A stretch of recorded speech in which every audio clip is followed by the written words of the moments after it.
Chapter 3. Trust, the soil of all relationships. Trust is the easiest thing in the world to lose, and the hardest thing in the world to get back. Reginald Williams. I think this chapter is beautifully capturing the essence of the role that trust is fulfilling in our lives. It is the soil of all relationships and the foundation determining our interactions with others. But what is trust? Defining trust. Let me summarize what we can say with certainty about trust at this point. It plays a central role in our relationships regardless of whether it is with romantic partners, family members, friends, or acquaintances. It also goes wider and affects how we see our political leaders, people from certain professions like doctors, and people from different cultural groups. The level of trust we have or how easy it is for us to trust others influences our business practices, how wide our network is, and how happy we are. Judging from this summary, trust is a big deal in our lives. It is easy to state the behavior of someone else caused our lack of trust. But is trust not perhaps more of an internal state than a reaction to an external trigger? I believe that trust is a collection of behavioral patterns towards others. I also link it to the beliefs we host regarding how other people would behave under certain conditions. Even more accurately might be to refer to trust as an attitude that we have towards someone else whom we deem to be dependable. So if the other person is not dependable, they don't deserve our trust. Trust is intertwined with feelings of confidence and security within a relationship. But the definition that captures trust most effectively with all its complexities is probably to state that trust is a complex neural process that binds diverse representations into a semantic pointer that includes emotions. Characteristics of trust. People mostly limit their ability to trust select people, patterns, and situations. Yet you might trust your best friend completely and live happily with the illusion that your friend will never break your trust. Until one day your friend behaves in a manner that falls beyond the restrictions you have for trust to be present, and you no longer trust your friend. The trust you've experienced in this relationship wasn't absolute.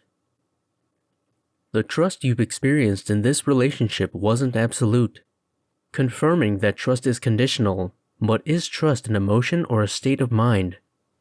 Dr. Paul Thagard, a published author and philosopher, defines trust as an emotional brain state and states that it is more than merely an expectation regarding the behavior of others.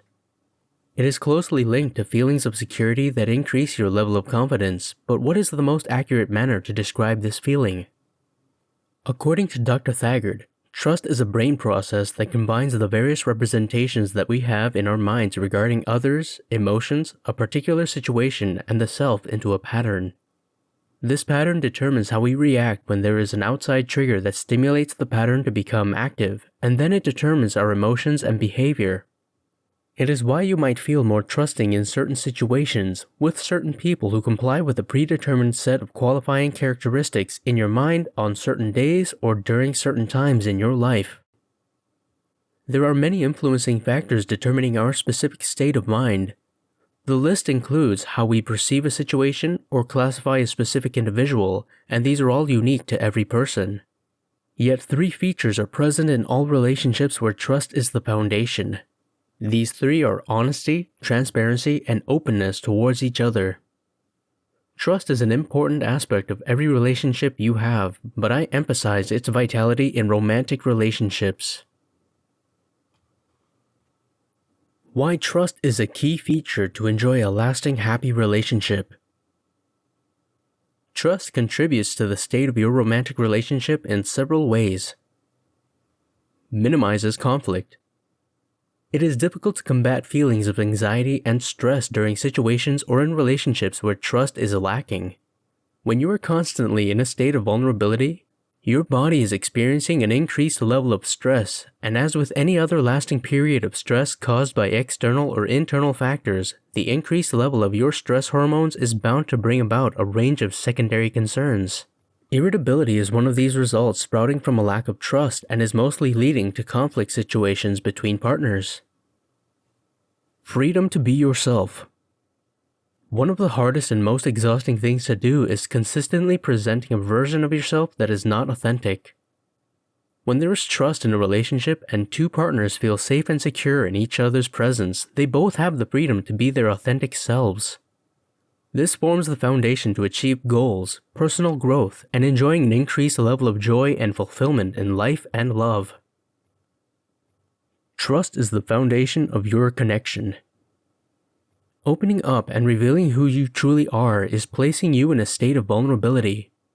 When both partners are open and they enjoy enough security in their relationship to be vulnerable towards each other, a much deeper bond develops between them.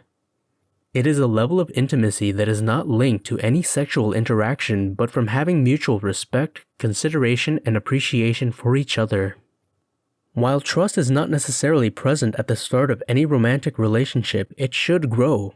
After a while, trust should become the foundation of your relationship once the initial chemistry has subsided to make room for a much deeper connection between two individuals. How to increase trust in your relationship. The beauty of trust is that you can build trust, earn the trust of your partner, and behave so that it makes it easier for your partner to trust you.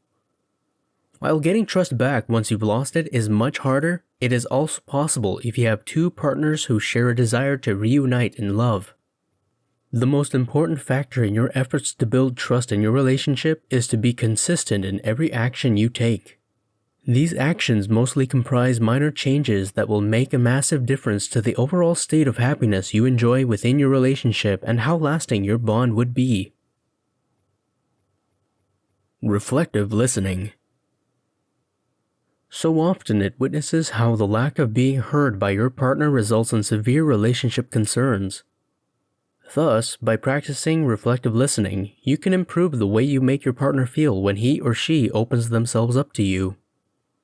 Reflective listening requires that while your partner is talking, you make that person your only interest.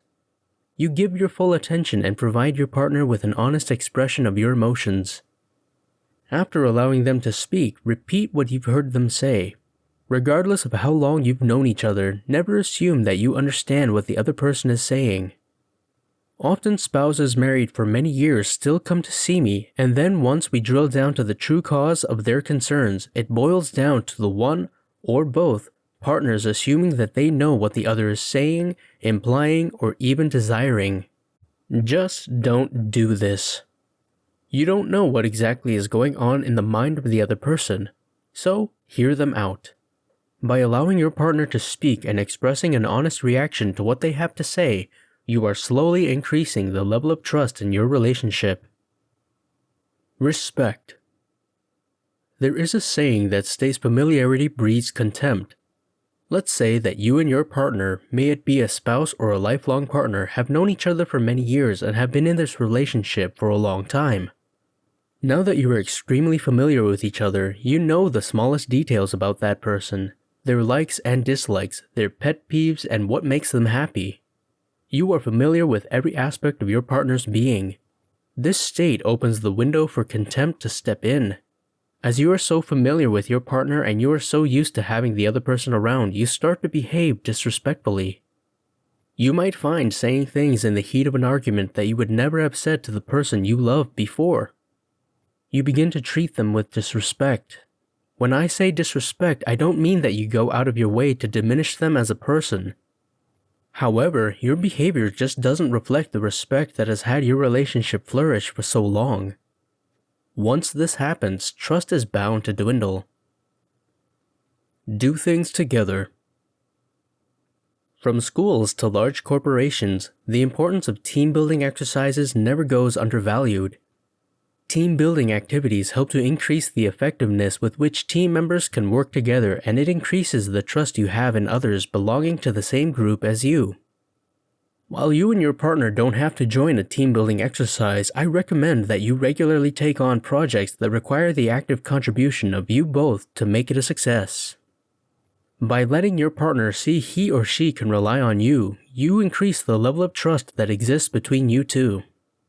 This is the kind of trust that spills over to other areas of your life and expands your joy and fulfillment within the relationship. Respect parts of your relationship. We are all leading busy lives, often balancing a career, social responsibilities, and raising children. Yet there are certain parts of your relationship that you need to cherish and give priority to in your life. Some couples have specific space in their home which belong to only them. This can be your safe space, and when you are both here, there is always a mutual understanding that this room is your safe space. Here, you can go for comfort. Some happy couples have dates or rituals that they treat in the highest regard. By treating certain parts of your relationship with the utmost respect, almost as if it is sacred, it will be much easier to maintain trust when all the other parts of your relationship are taking place. Taking on a challenging adventure together. When was the last time that you and your partner had an adventure? It's easy to fall into a pattern where you have go-to behavioral patterns. Maybe you've been together for so long that you are so comfortable in your relationship that you no longer make an effort with each other.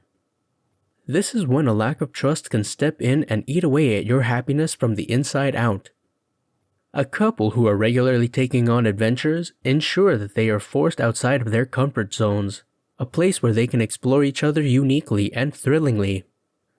Often, adventures require that you need to trust your partner, strengthening your mutual trust. Receive feedback gracefully. We are all human and make mistakes. If there is one person in your life that should be able to tell you where you've gone wrong and how you can improve or rectify a certain situation, it is your partner. This is only possible if you are willing to accept the feedback that they give gracefully. Thus, when you've made a mistake, listen to what your partner has to say. Getting feedback about behavior that leaves us feeling less proud of ourselves might feel harsh and critical, but coming from a caring partner is just as much a presentation of love. Say you are sorry. Apologizing can be hard, yet sometimes admitting guilt and saying that you are sorry can be your most strategic move to make to restore trust in your relationship. Most people will understand that as we are all human. We make mistakes from time to time. What people struggle to deal with, and it will ruin the trust they have in you, is when you cannot admit what you've done and never apologize for the hurt you've caused them. Never ever just bail on your partner. Life happens, emergencies occur, and sometimes we just can't make it to where we said we will be when we are supposed to be there. Don't just bail and expect your partner to understand.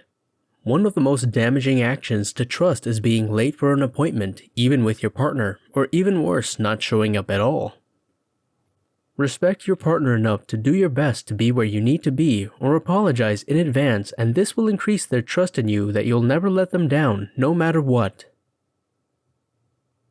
What does an unhealthy relationship look like? I provided you with several steps on how you can increase the level of trust in your relationship to ensure yours is long and healthy. But what does an unhealthy relationship look like? Some relationships are so toxic that everyone close to the couple is aware of the fact that these two people are not good for each other. Relationships across the globe appear to be happy and fulfilling, but behind closed doors, it is a toxic environment poisoning every part of their being. A few simple questions will guide you. Does the presence of your partner drain you or leave you feeling revitalized? Do you look forward to spending time with your partner or going home? How often do you and your partner still have meaningful conversations? When you look at your life, do you feel you are in control and choose to be with your partner daily, or do you feel disempowered and in your partner's control? Are you feeling lonely even though you are not single? Do you fear abuse, physical, verbal, or emotional, from your partner? Do you think you are physically or emotionally damaged? If you answer yes to any of these questions, your relationship is most likely in a deteriorating state. Maybe the lack of trust has declined to such a degree that you need to get out as soon as possible. If this is you, I urge you to reach out and get help from a professional in your vicinity. It means that you are in a relationship where there is no trust left, and it is most likely that you won't be able to regain this trust without professional guidance and support. A final word. In this chapter, we had trust under the microscope. While defining the term can be challenging, it is easy to see that it is the soil from which every relationship you'll ever have in your life flourishes.